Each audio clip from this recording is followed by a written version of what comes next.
Okay, let's unload our leche flan. Happy Father's Day, everyone, to all fathers out there. Okay.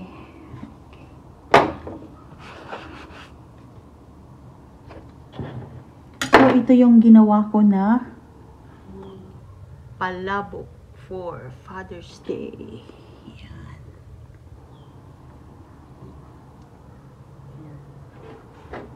Okay, i-unmold natin yung ating leche flan. So,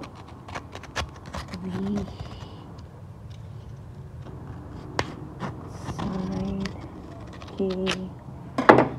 Yan. Then, lagay natin sa plate. Then, itaob natin.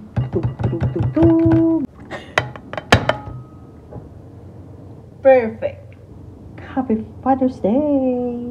This is my version of leche flan special. Yum, yum, yum.